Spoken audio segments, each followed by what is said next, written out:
जब वो सवाल कर रहे थे ना तो मैं बहुत नर्वस हो गई थी।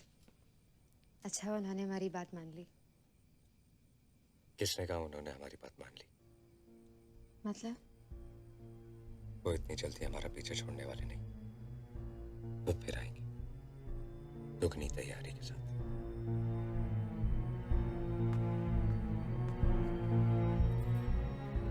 वो फिर आएंगे? क्यों? मुझे रहा प्रॉब्लम क्या है? मैं साला हूँ आपका, मुझे तो बताइए। राजेश, हर परिवार में कुछ ऐसे राज होते हैं जो ना खुले तो ही बेहतर है। मुझे माफ करना, मैं तुम्हें कुछ नहीं बता सकता, लेकिन मुझे तुम्हारी मदद की जरूरत पड़ेगी। बताइए क्या करना है? विजय इतना सा था तब से मैं उसको जानता हूँ। बहुत नेक, शरीफ, with a heart of gold. मैंने पूछा उसका हार्ट गोल्ड है या सिल्वर। 2 अक्टूबर को विजय सालगांवकर आपके होटल में टोटल कितने बार आया था? नॉर्मली तो वो 2 बार आता है, शाम की चाय, डिनर और कभी कभी लंच भी करता है। 2 तारीख को भी शायद वो 2 ही बार आया होगा। नो वेट, 2 तारीख को तो विजय यहाँ था ही नहीं। वो पणजी गया था सत्संग के लिए। तो फिर पहले क्यों नहीं बताया? सॉरी सर, अचानक याद आया। 2-3 दिन पहले मेरी और विजय की इसी बारे में बात हुई थी। उसने क्या बताया सत्संग के बारे में? उसने बताया बहुत ही अच्छा प्रोग्राम था और स्वामी चिन्मयानंद ने प्रवचन में क्या कहा वो भी उसने हमें बताया। तो क्या कहा स्वामी जी ने?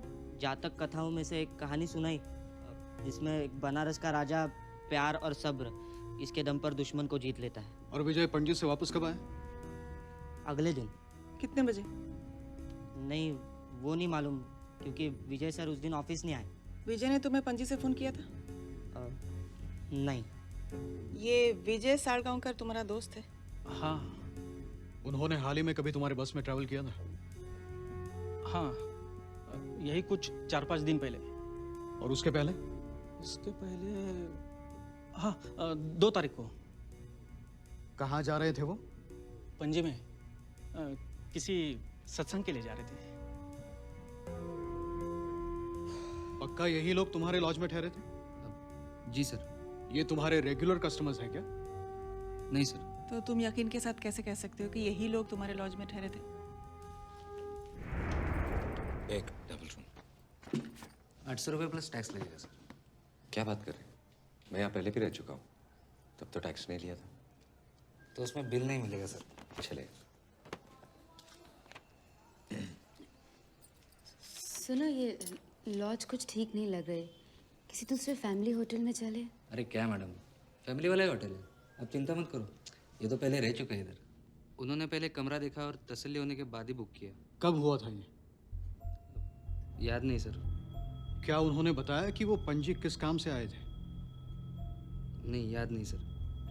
उनका रजिस्टर चेक किया? यस मैडम, ये 2 रजिस्टर रखते हैं। उनमें से एक में विजय सालगांवकर का नाम है। 2 अक्टूबर को चेक इन किया था और 3 को सुबह 9:30 बजे चेकआउट। ये 2 रजिस्टर क्यों रखते हो? चुप क्यों है? जवाब देना मैडम को। एक रजिस्टर बिल वाले कस्टमर्स के लिए और दूसरा रजिस्टर विदाउट बिल वाले कस्टमर्स के लिए। ऐसा करना जुर्म है, पता है ना? इन लोगों के चेहरे तुम्हें अभी तक कैसे याद है? अच्छे कस्टमर्स को कौन भूलता है मैम? आप इस होटल के मालिक हैं? क्यों, क्या हुआ सर? नहीं, मैंने जिंदगी में कभी ऐसी पाव भाजी नहीं खाई।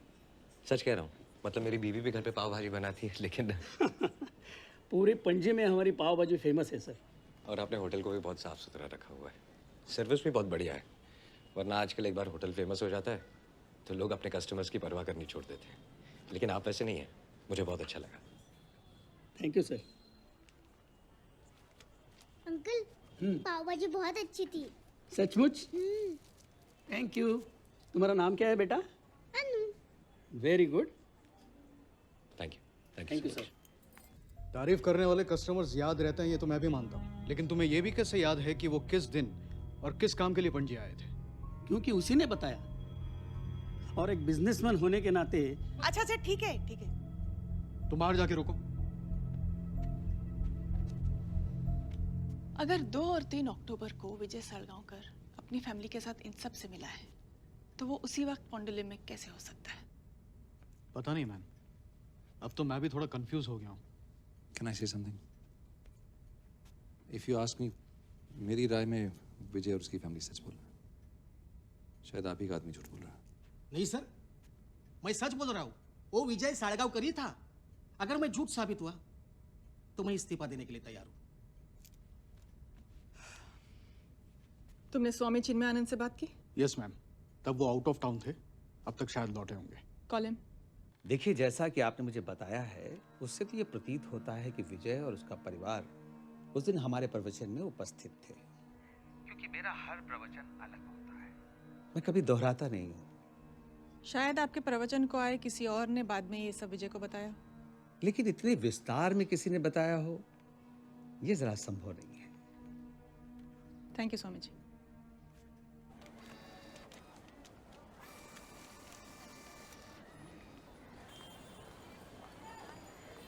अनुआ पापा कहाँ है? ये डिजिटल प्रोजेक्टर है। मेरा भी सपना है कि पॉन्डुलिम में मेरा अपना थिएटर हो। बहुत बढ़िया। आजकल तो सारे थिएटर्स में डिजिटल प्रोजेक्शन ही होता है। कॉस्ट भी कम है और क्वालिटी एकदम चकाचक। पापा, अब मेरी बड़ी बेटी और मेरी पत्नी। तुम्हें याद है वो कब आए थे? इस महीने की 3 तारीख को। तुम्हें ये डेट कैसे याद है? उन्होंने फिल्म का पूरा फर्स्ट हाफ प्रोजेक्शन रूम में बैठ के देखा था। और हाँ, उसने मुझे ये भी कहा था कि वो पणजी में किसी सत्संग के लिए आए हैं और किसी लॉज में ठहरा था। Get out, just get out. चलो बाहर चलो, चलो। मेरा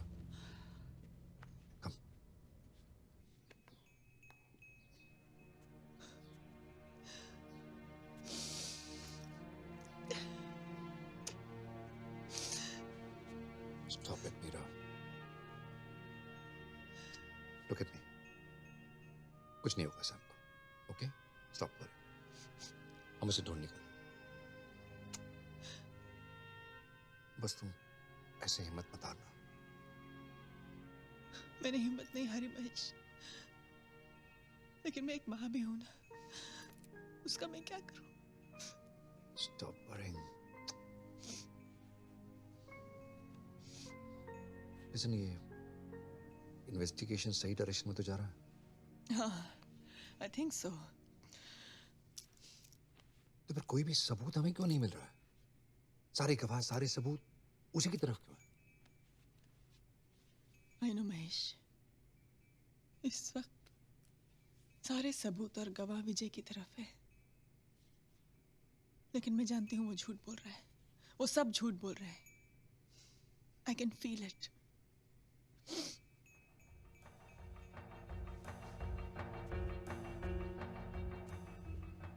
हम पुलिस वालों को आदमी के बात करने से पता चल जाता है कि वो सच बोल रहा है या झूठ। मैंने उसे गंवार समझकर बहुत अंडर एस्टिमेट किया है महेश। भूल थी मेरी।